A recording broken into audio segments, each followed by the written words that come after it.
The next text we have is When I Lived in Peru by Andrew Viner, and as it describes it as a radio drama. So really, this is a radio play, and it would suit a middle class daytime listener type of audience. That's when they're normally on, but not exclusively. They're of course also available later on an iPlayer and things like that, or to download and listen to later on as well. So that's part of the context there with that one.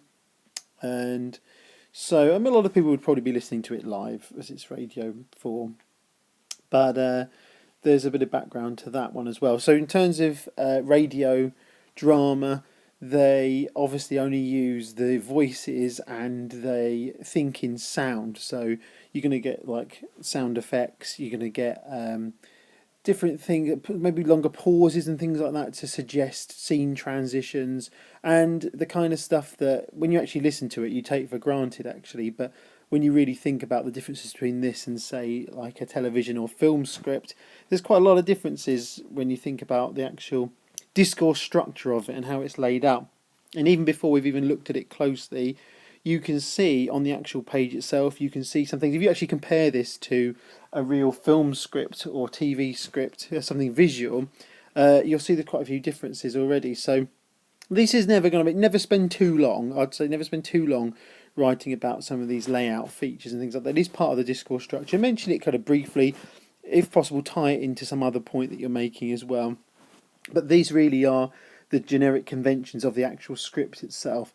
So in terms of, that's another part of the context, is that this is really designed for the performers. It's designed for the people who do the sound effects. It's for the doing the music, the director. It's for the production of it as well as the actual listening to it. So when you're writing about it in those terms, remember that it is the script pre-planned, obviously, to be performed. So there is an element of that to it.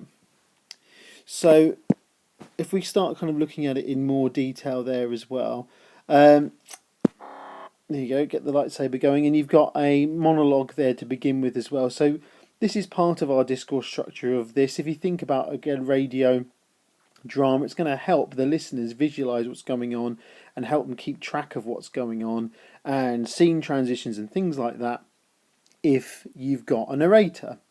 So the narrator, as in coming in there, this works like a discourse marker as well, and it actually sets up the next scene, doesn't it? I guess the difference between us could be highlighted by respective attitudes to our careers. Then notice this next scene here, all the scenes get numbered. Again, it's part of the generic conventions of an audio script. You have scene, IT office, FX, typing, quiet conversations, telephones. This all actually comes out of, there's all these stock sound effects, particularly like the BBC have and others. They have a big archive of sound effects. They can just dip into the files and then just put them on in the background.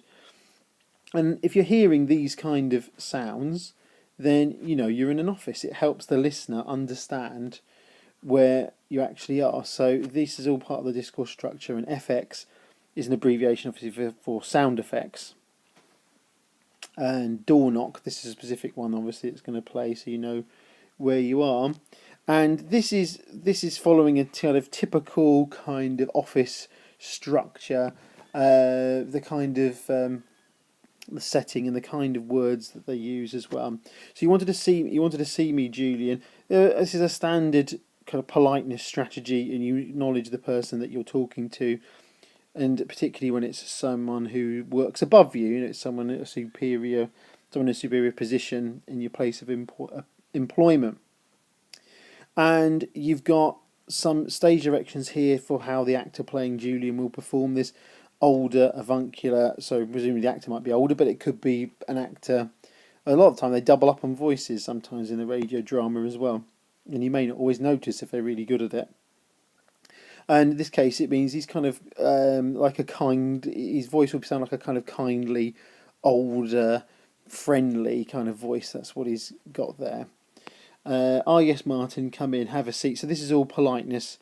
It's all kind of politeness strategies and things. So have a seat. We don't mean that literally. Like, it would be quite funny to see someone just pick a seat up and walk out of the office with it.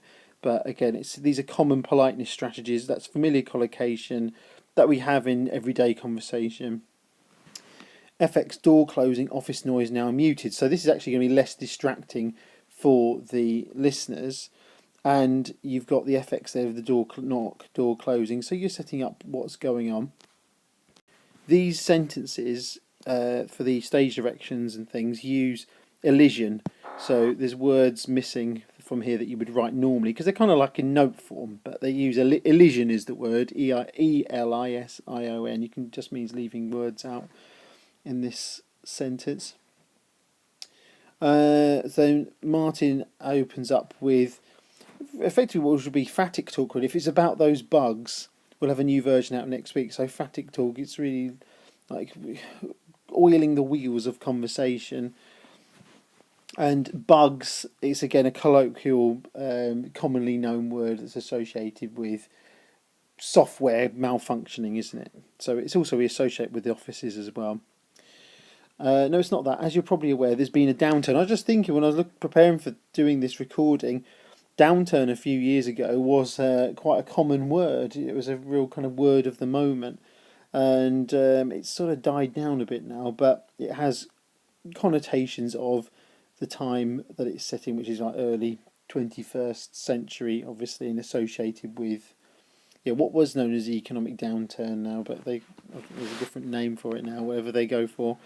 FSR, very kind of generic initialism for a kind of plausible sounding company that they would have had to look up and check wasn't a real company. They would have had to check that there wasn't a real company that did this kind of work called FSR. So they would have picked that to be generic and not really cause any particular problems for them. So you've got Julian's build up to what he's actually trying to say, really.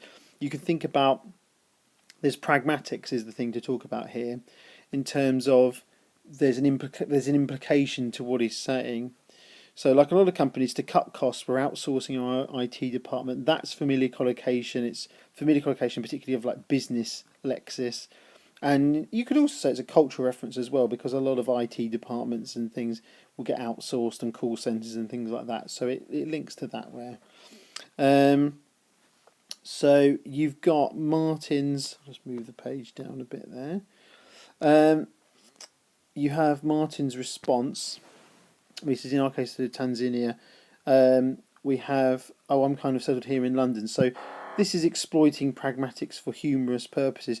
The audio, I think the audio for this is out there somewhere actually. So if you can hear it, it actually sounds a lot better than it does when you're actually reading it. Some of the jokes actually make more sense when you hear them rather than on paper. But it exploits pragmatics here. It's a common humorous device. So it looks like he's, he thinks it means he's going to have to move away.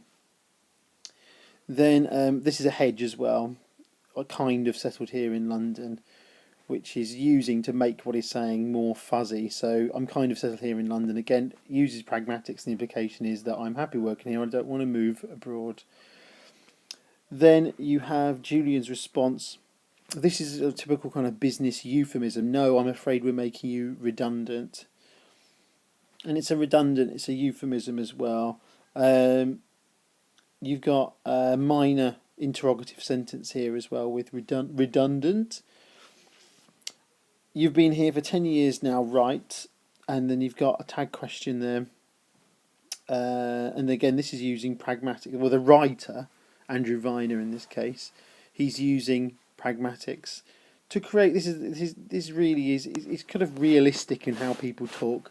There's a lot of things kind of cut out of it, because for listening you want to get straight to the real purpose of the scene. You don't want a scene that's just there for no particular reason.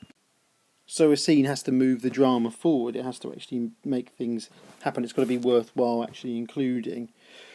Then, so that means your payoff will be around £30,000. A lot of people view this kind of situation as a hedge here from Julian himself as an opportunity. Again, this is all a euphemism. A lot of people view this kind of situation as an opportunity to reassess their lives, perhaps retrain to do something they really love. And a good word that you could throw around here for a lot of how Julian's talking is circumlocution, which literally means talking around something. It's avoiding naming exactly what's happening. He's avoiding actually getting straight to the topic. So it's circumlocution. So if you haven't heard the word before, it's circum like circus, but with an M on the end, and then locution, Locution. It's quite a useful word. So yeah, when people want to avoid, like Voldemort, and they say, you know who, that's circumlocution in Harry Potter. Then, but I love my job from Martin we have there, and there's a fronted conjunction which is typical of speech. So there's an element of real life speech brought into this, and of course don't forget about multimodality. And part of the context of this that we've said is that it's written to be performed. So this is the writing that the actors and the makers of the actual radio drama will be using to perform this actual radio play. And of course, I don't think I've mentioned voice so far on this, but the voice it's going for is, it's kind of natural, it's kind of middle class with the office setting and the kind of things they say and the kind of setup, really. So I think that's where I'd go, and then pull out some of the things that I've said already. You could link that to the evidence of why that's the voice that it's creating, how it's informal, how it creates a sense of being in an office environment, how it creates a sense of character of Martin, for example. So for here you go, but I love my job. We have, at your last appraisal, you said you found it dull and repetitive and that you felt unstretched and lacking any kind of challenge. This is all more kind of business related, familiar collocation or appraisal, look, all these kind of things. Dull and repetitive, unstretched and lacking any kind of challenge. That's what I love. This exploits pragmatics as well, as in it's exploiting the context and the implied meaning. So the implication here would be saying that you don't love your job. You said you didn't like it, but you're saying, actually, these are the things I loved about it. It's a common subversion of your expectations, I suppose, is one way of putting it when you're talking about pragmatics. It's worth looking up if you're not familiar with it, but it's a common technique used for creating humour. And like, no one's saying this is like you're going to fall off your chair laughing at this actual radio play. I think it's just aiming to be at least mildly amusing, I think, their goal. So on to the next page, and we've got another scene and more monologues, and this is again working as narration as well.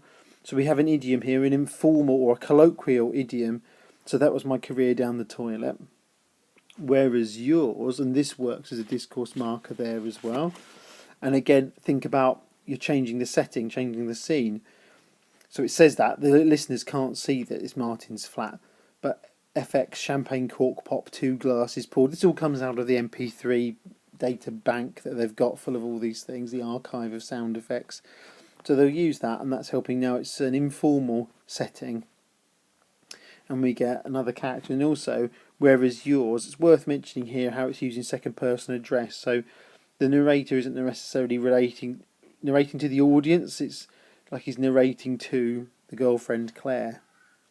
So that's just stylistic choice of the writer, of Andrew Viner, to make it work. Congratulations, exclamatory. It's a standard, again, discourse marker.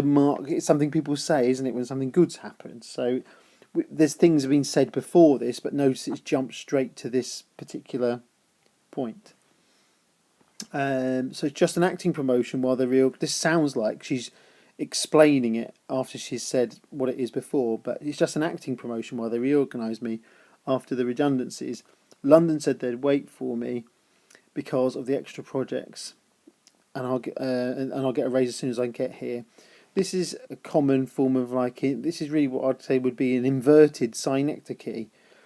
And your normal synecdoche is when you use a part to represent a whole, but you can also do it the other way around. You can actually do it in reverse. So that's why I say inverted. And you could use something bigger to represent something smaller. So it's not the whole of London, it's just a London branch of this nameless, or well, it wasn't nameless, but I think it was FSR, wasn't it, as the actual organisation, but it might as well be nameless because it's quite bland. So using it kind of generically, London, the business in London, and that's the office, the London office is what she means. So that's quite a little useful thing, and that's quite natural and realistic, and that's how people talk, isn't it? London said they'd wait for me. So yeah, it's that standard kind of way of doing it. Because of the extra projects, I say that's kind of deliberately vague, isn't it? We're not really that bothered as listeners, and this is what Andrew Viner will be intending as the writer of this as well. We're not really interested in the ins and outs of this actual business. You know, what are they actually doing, what their business is, and what their extra products are. We're interested in the relationship of these people. And another thing you can add about radio drama is that you don't want many characters. You don't want many speaking characters. You want to keep it down to, well, really, I think, well, under 10, preferably even lower than that. You really want a very small cast. And you can have, like, smaller, like, incidental parts, you know, someone opens a taxi driver or something like that. But, like, of proper characters on radio drama or audio drama, you really just want very few characters. The emphasis of this, it's going to be about their relationship. And it suits the listeners, it suits Radio 4, it's this kind of thing. You can have larger scale things, but it's very hard to pick certain things. You can't really do action sequences very well on radio. It's suited to character-based comedy or character-based drama, things that revolve around people and people's lives. It'd be hard to show like a lightsaber fight would be. I mean, obviously it wouldn't appear in this, but I'm just thinking of the lightsaber here. You can't really show those kind of things. You can't do a car chase as easily. It would be someone going, look, he's going down there, follow him, and all that. It just doesn't work. So anyway, I digress slightly, but my key point is that it's about these characters. That's what we're thinking of, their relationship. And if this piece is working well, you should be thinking, oh, I wonder what happens with their lives. I wonder what's going on. Because you want people to carry on originally reading the script, so the actual people making it want to make it. And then secondary, which will become the primary audience, later down the line, the listeners, you want them to carry on listening and listen to the whole thing. And then we've got another discourse mark. Yeah, that's brilliant news from Martin there. What about the stubble and drool every morning? So this is all like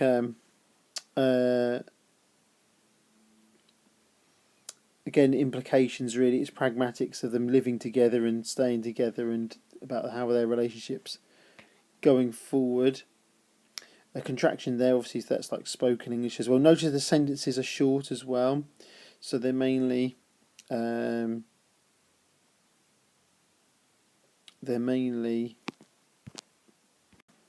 simple sentences. They're mainly simple sentences. So another stage direction there. They kiss. I don't know. They must have had to provide a sound effect for that. Again, it would be in the archive.